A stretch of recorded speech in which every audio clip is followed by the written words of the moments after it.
for all our lawmakers who are here today in solidarity with us. And as the session starts to head towards a close, we know how busy you all are, and we truly appreciate you being here to show that gun violence prevention is a top priority. Now more than ever, we need vocal champions willing to stand up for our rights to be safe from gun violence. We cannot we cannot end the legislative session without taking action on this crucial package of bills.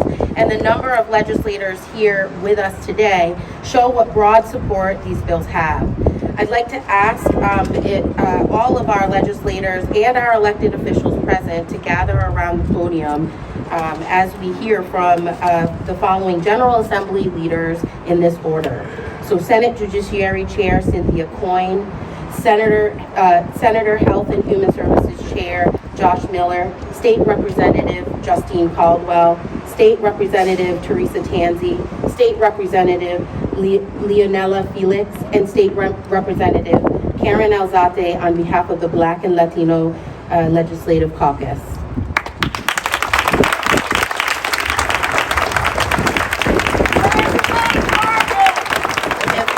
Senator Cynthia Coyne will first come up, please.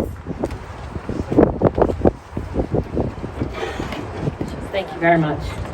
Good afternoon. I want to thank everyone for coming out to this very important event today.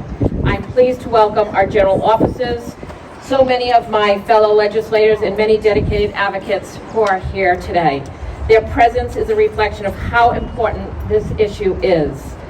Last week, I was in Annapolis, Maryland to attend the United States Naval Academy Commissioning Week and graduation ceremonies, where my son and 1,100 classmates were preparing to be commissioned as an ensign in the United States Navy or a second lieutenant in the United States Marine Corps.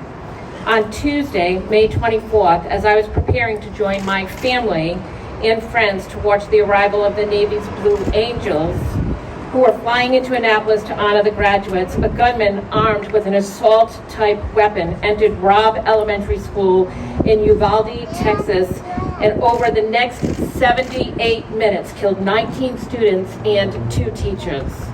The contrast between my day, your day, and the tragedy in Uvalde is horrifically unexplainable and haunting.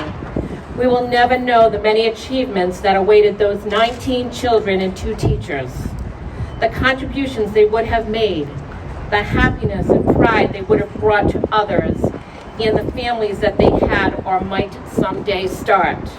Instead, once again, parents, sons, daughters, and siblings are left to grieve. And to try to make sense of this unexplainable tragedy, it's mind-boggling. As a mom, the pain of those parents is just unimaginable. The contrast between the pride I felt last week in the achievements of my son and his classmates and the deaths of 19 children is more than tragic. It is devastating, and it requires a call to action, not to allow those deaths to be in vain.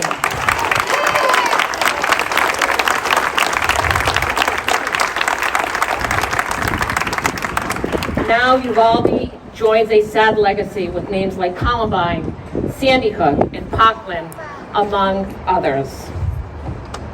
In the aftermath of yet another tragic school massacre, there are those that claim that no law can prevent such carnage, that because criminals don't follow the law, it is wrong to enact laws to try to lessen the likelihood of such tragedy from happening here. That is just unacceptable. It's just a plain cop-out.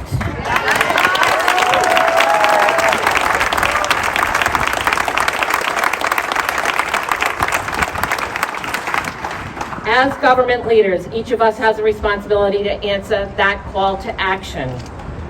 It's about turning pain into action, as President Biden remarked several days ago.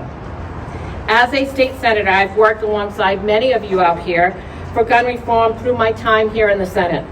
Before I ran for office, I spent 20 years serving the Rhode Island State Police. That experience has been a driving force behind my work to promote public safety and advance gun reform here in the General Assembly. I know how dangerous the uncontrolled spread of firearms is for our communities, and like so many members of law enforcement, I support common sense steps to fight back. Rhode Island was one of the first states in the country to ban untraceable ghost guns and firearms made with 3D printers. We've enacted a red flag law to keep firearms out of the hands of people who pose a risk to themselves and to others.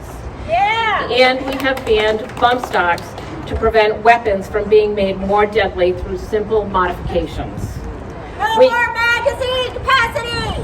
We closed the dangerous straw purchasing loophole that allowed individuals to buy guns from someone else. And let us not forget, we passed Senator President Ruggiero's Harold M. Metz School Safety Act, which prohibits firearms on school grounds. But it is not enough. That's right, not enough.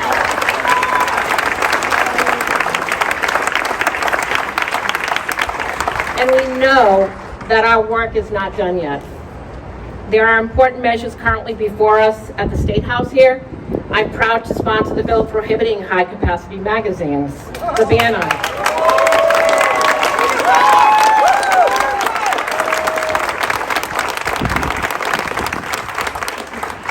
But for those in the military or law enforcement, there is no need for anyone to possess a high-capacity magazine.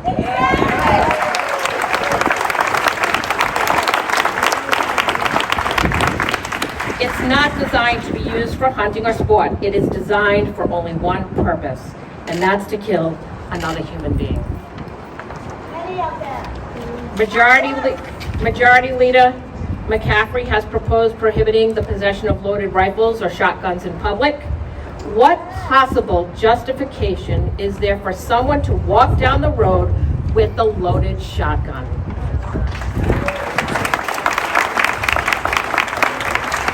Majority Whip Goodwin has proposed raising the gun buying age to 21. Does it make any sense that a young adult cannot purchase alcohol or tobacco until they are 21, but can still purchase a firearm at 18?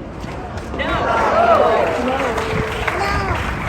Senator Seveny has proposed increasing the penalty for failing to properly secure firearms. And Senator Miller, who you'll hear from shortly, has introduced a ban on assault weapons, which I'm also a co-sponsor.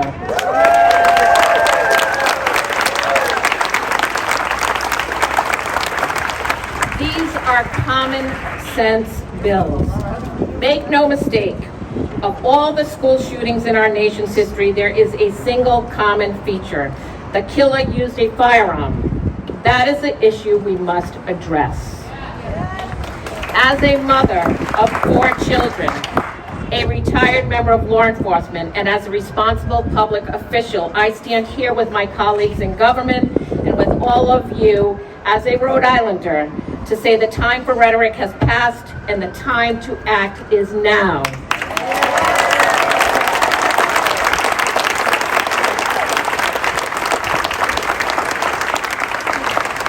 I know that our most important obligation as legislator is to do everything in our power to make our state safer.